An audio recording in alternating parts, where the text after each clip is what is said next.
So, hello everyone. So, I am Gerald Tania Berdera. So, I am the reporter of Lesson 4. So, the poetry for children. So, here. So, what is poetry? So, a poetry is an artistic expression of thought and emotion in rhythmical language or a kind of verbal music. Yeah, like uh like like ano, like binabasa mo yung nakasulat or bigyan mo ng expression or ikakanta mo. Like that's poetry. Or the poet uses words for sound effects as the musician uses musical notes. Or yeah, like for example, meron akong babasahin, the sun did not shine. Meron babasahin yung mga bata. So that, yung reader. So that is poetry.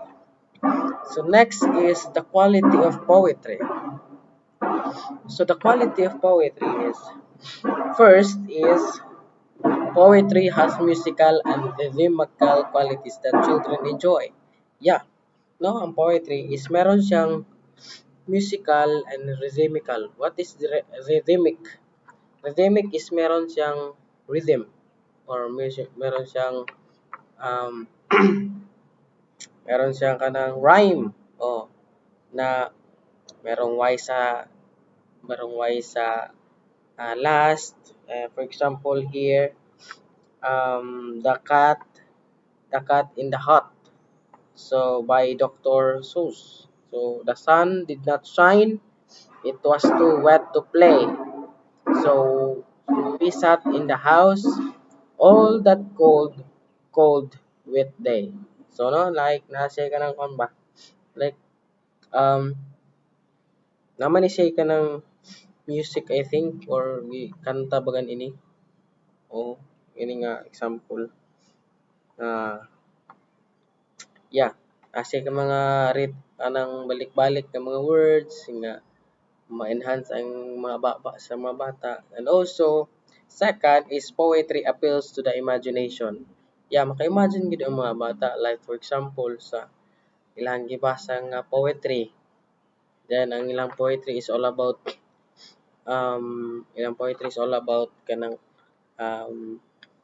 like for example sa anang tawag ni like away o nana nga mga butang. So lamang gi bitaw maka-imagine ang mga bata. For example sa rain rain go away come again another day.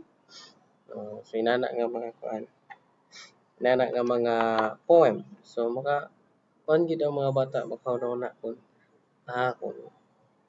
ang kantahan ako ang ulan, pwede sila mo pwede sila mo pwede sila mo layas ano. So third is the emotional content of poetry must be sincere, worth expressing, and must be universal in appeal. So here, the qualities of poetry. So the emotional content of poetry. Yeah, ma-feel gini mo ang kung unsay nakasulat sa unsay nakasulat sa tula nga makahimo sa pag um, pa ni pagpa-feel nato kung unsa ang sulod or what is the content of the poetry na gusto niya i-express sa tula unsa iyang kuan nga masabtan sab sa uban no ma-feel gid sa mga reader. So fourth is subject of poetry for children must be arrived no ma-intriga gid ang mga bata maka kuan gyud sila because kung na sila'y na sila'y kagana no sa pag parid biya arrive din. So we have classification of poetry. So in classification of poetry, first we have types of poems according to form. So May type of poem nga mga sinulat. Yaay types sa mga poems. So first is narrative poems tell a story and relate events. So first is uh, kinds of narrative poems. So first narrative poems or the kinds of narrative poems is ballads. The ballads is or are narrative poems that are intended to be sung. Hindi ka na ginakanta ang ballad. So, more example sa ballads. Ano to? Ano to? An Introduction to Epic Poetry and Beowulf. Oh, hindi na. Ballad. Ballad. Definition of ballad. A song or song-like poem blew the pretty colors of the crossbones in the skull. Kinakanta siya. We'd a big black Jolly Roger flapping grimly at the fore, and we sailed the Spanish water in the happy days of yore. Kinakanta siya nga gikanta ang poem. No? So, that's kanta ang poem. So, ang epics is like siya. So, ang epic is deal with deeds and heroic adventures. No, sa epics, ang nakasulat sa poem is mga epic events sa usa ka story or sa salida. No, nga like for example ani nga ito. For example ani An Introduction to Epic Poetry. Epic poems are long narrative poems that detail a hero's journey. Famous epics are the Iliad. For example sa Spider-Man, ang part nga epic part sa Spider-Man isulat bitaw gihimong poetry, gihimong poem. So inana ang sa poetry, sa epics. And then sa last is metrical romances. So as lengthy narrative poems that deal of love and brave deeds of a hero like Canterbury Canterbury Tales. So in Canterbury Tales tagani siya. So lengthy siya, taas siya nga narrative nga poems. So basahon gyapon siya. Perting taasa siya nga poem. So now B, we have lyric poems express the feeling, the mood, and the personality of the poet. Ano? Excuse me. So the poetry or the poems maka-express siya ng feeling sa nagbuhat, no? So sa nagbuhat kung saang nasa gusto niya nga isulat, no? So we have kinds of lyric poems. We have song, we have pastoral poems, we have sonnets, we have elegy, and we have ode.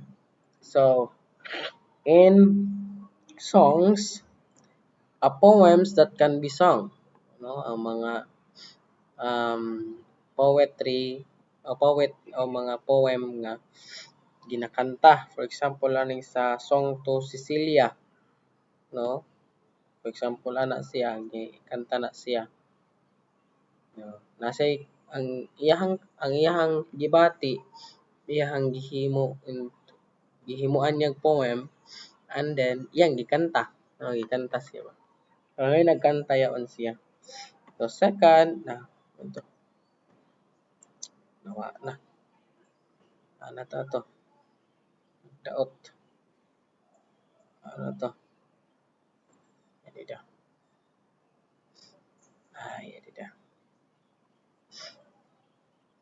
So amo ni siya. Edida. Ayan siya.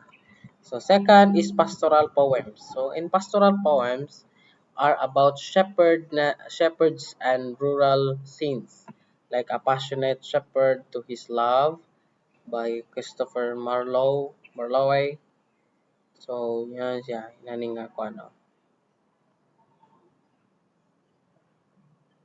passionate shepherd to his love, by Christopher Marlowe. Come live with me, and be my love, and we will all the pleasures prove that hills and valleys, dales and fields, and all the craggy mountains yields. There will we sit upon the rocks, and see the shepherds feed their flocks, Mostly in by rural shallow rivers, to whose falls melodious birds sing madrigal. siya mo. So, third is sonnets. In sonnets are poems of 14 lines. There is definite rhyming pattern. For example niya is On His Blindness by John Milton, William Shakespeare. Sonnet.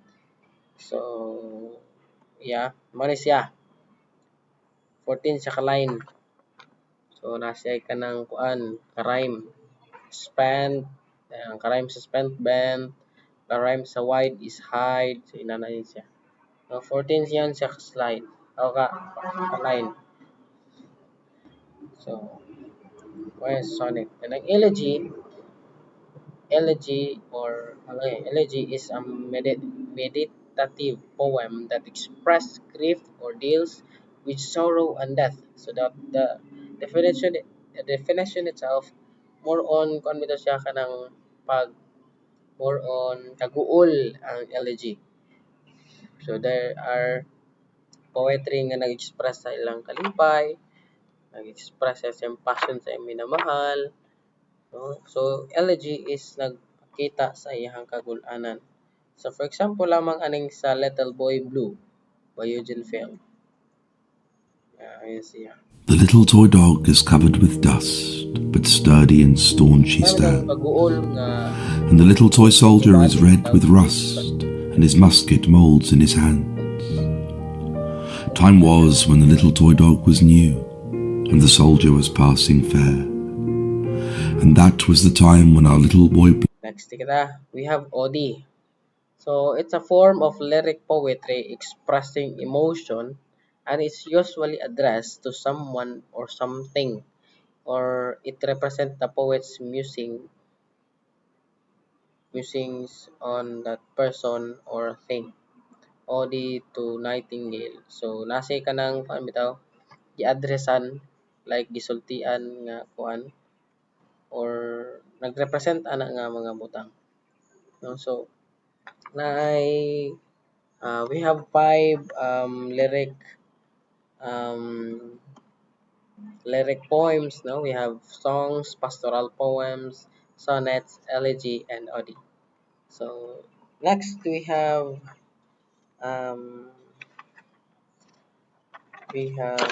what? Factors that influence appreciation of poetry. So factors that influence appreciation of poetry. So we have first the teacher. Yeah, siyempre the teacher, sa nga factor nga maka-influence sa mga bata. We nga mga teacher o mga teachers nga naa maka-influence kita sa bata kung ang teacher is naturally love in poetry, no? Pagbabasa ng mga poem, no? So it is common nga mga common and very important nga maka-influence kita sa mga bata. Kay makatabang yan siya. So second is broad educational background and reading excellence. Broad.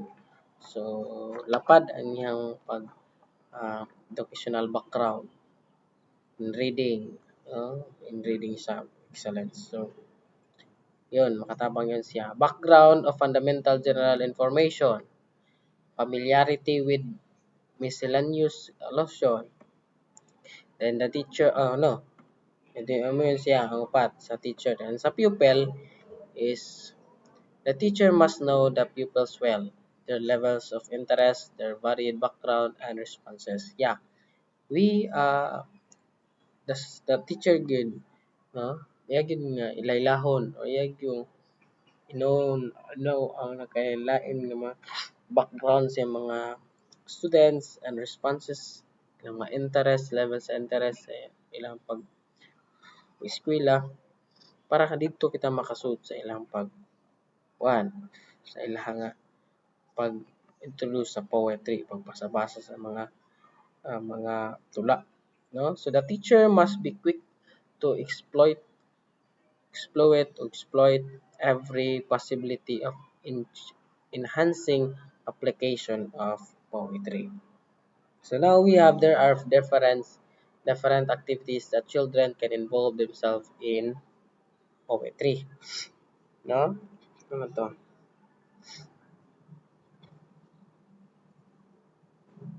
So, lagi in poetry. So we have read poetry aloud for personal enjoyment.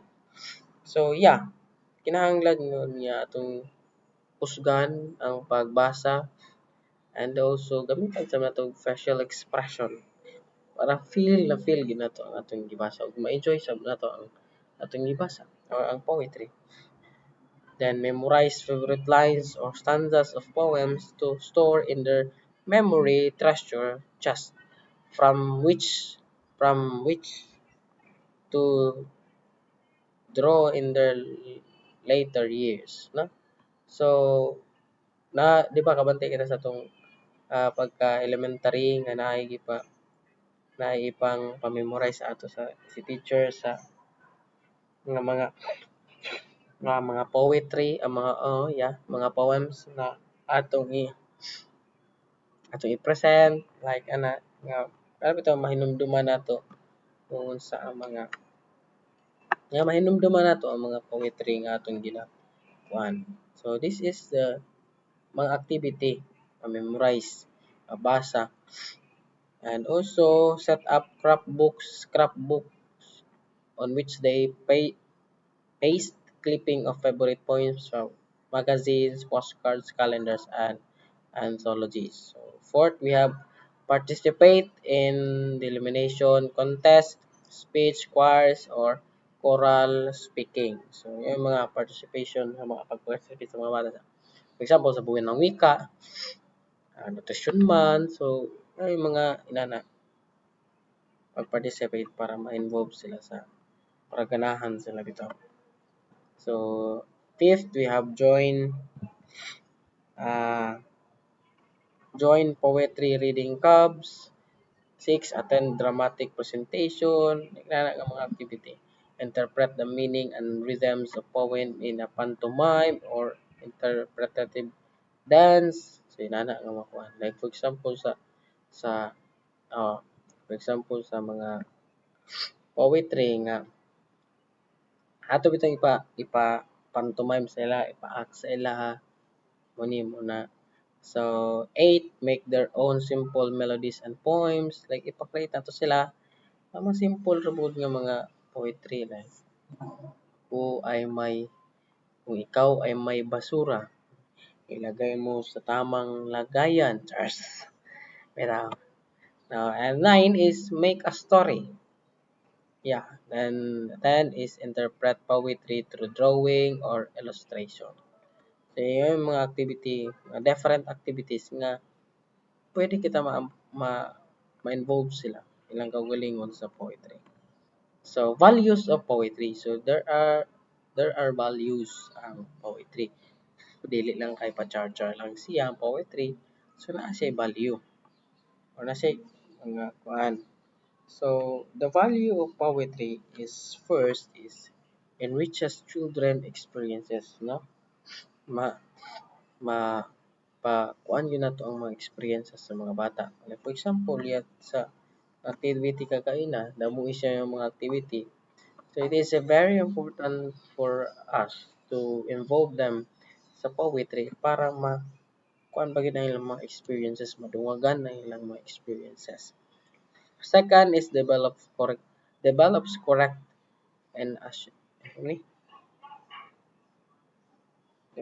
correct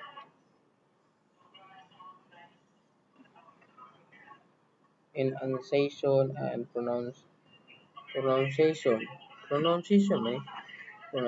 of words. Yeah. Kami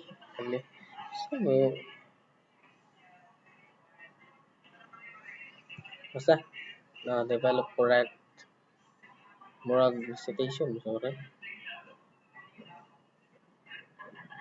Pronunciation sa ilang words. Ma-develop na ang ilang pronunciation sa words. And third, we have developed literacy and appreciation. Yeah. Develop the imagination. No? Ka-imagine yun ang mga bata. Enlarges the vocabulary. Yeah, kadaghan mo silang mga words na ilang makatunan through poetry. Through sa matag basa nila bitaw sa poem, it is lagi kay masud sa imong utok, especially na kung sabtan nimo ang poetry. 6 is improve the aesthetic scene. No? Manindot nga mga panghitabo. Improve ang ilang aesthetic scenes. Essence scenes. Ganun. And 7 gives them pleasure and delight. No? Tapos lang mahatagan sila og karangalan. No? And also improve their outlook in life and nature. No? Mga mga values sa poetry. So, suggestions in teaching poetry appreciation. So, ano yung mga suggestion? Suggestion, it means mga tambag ba? Suggest. Gusto mo na.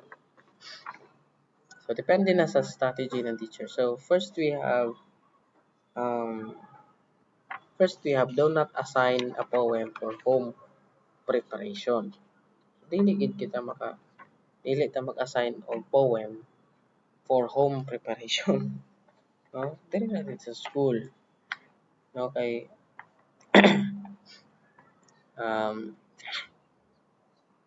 kay daghan man sila no makakat-on. So, matuluan pa ng teacher kung saon pag-prepare sa poem. Sugod sa school, then maghimo sa school, magsugod sa school pag-prepare, then hindi mahuman sa dire sa school kay aron mag-guide ng teacher ang ilang development. And second is do not belabor the pupils with the study of facts. So, an excellent technique is for a teacher to read the poem first. So, no, we as a teacher, kita yung magmuna sa pagbasa sa poem. Ato sabton and we need to explain sa mga bata para sila musundo no, sa pagbasa. So, anticipate difficulties with some words. No? Ato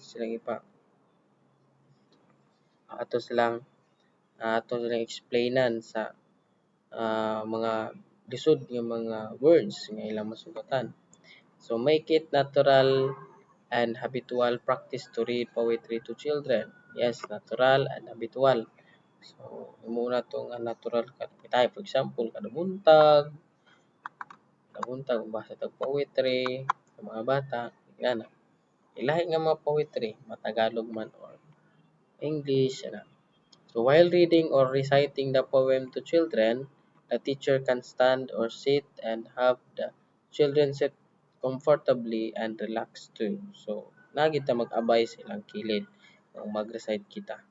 Kaya ma-pressure man sila kung layo kita. Tabangan na to ang mga bata nga may mo siyang comfortable o relax during sa iyang present. So, next is do not force children to memorize poems. Yeah.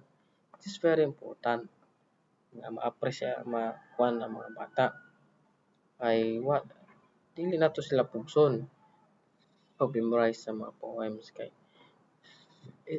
magbase kita sa ilang interest no hindi sila interesado dili sila pugson. So allow children time to react to poetry. So atagal sa time like at silang kuan kung silang sabtan o silang na muni sila na feel while reading the poem. So, uses of poetry. So, in uses of poetry, we have used poetry to correlate with other subjects like history, arithmetic, or counting rhymes. No? Pwede. No? integrate ang poetry sa inani nga mga kuan. Then makuan sab siya.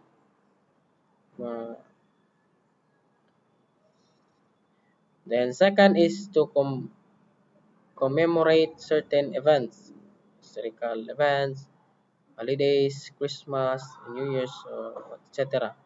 No, ma-integrate na to ang poetry. Magamit na to ang poetry sa mga event. Historical event, like for example, sa mga buwan ng wika, holidays, Christmas. So, mag-commemorate na to certain event. To express the meaning of rhythm of poem and pantomime or interpretation dance. No, naingon na lagay na. Magamit yan siya nga to. And to express their thoughts and feelings and imagination in creative activities like drawing, clay modeling, and sculptures. No? Magamit sa yan siya. Then writing poems by children. Kabalo na gid mo poetry ang mga bata. Kabalo na sab sila mag-swap. Ano yun? Anindot. So now, we have generalization or general objective in teaching poem. Steps in teaching a poem. We have 5 steps sa pag-teach sa poem. So now we have preparation, introduction, presentation, second reading by the teacher, memorization. So first, preparation, mastery of the subject matter, preparation for the lesson plan, and preparation for device. Preparation, mo ni magsugod. Kini sa kong poem, dili lang siya nga kuan sa guni sa isa ka tapikan gyud yon siya poem kay dili gyud siya ingon nga para sa high school ni mo na tara nga time. So ang poem sa gyud sa mga bata taas gyud ang need gyud ng preparation kay mga bata pa gyud yan siya di pa sila kayo sila maka-prepare sila og galingon mo na. We as a teacher, we need to prepare, no? Ang lesson plan, mga devices nga itong gamiton sa pag-present sa mga bata. So, we have introduction, motivation, presenting, device, vocabulary development. So, mo yung pagsugod. Motivate sa mga bata, muna sa program ito. So, inana. Presentation. First is reading. Sugod ng presentation. First is reading, then intellectual discussion. Ngayon siya sugod na dayon, magbasa, i-discuss din ang poetry. Then second reading by the teacher, static discussion. So third, fourth na mga ini. Lagi. Fourth is fifth is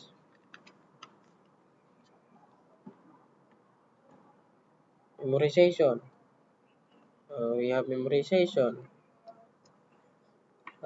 Memorization culminating activities.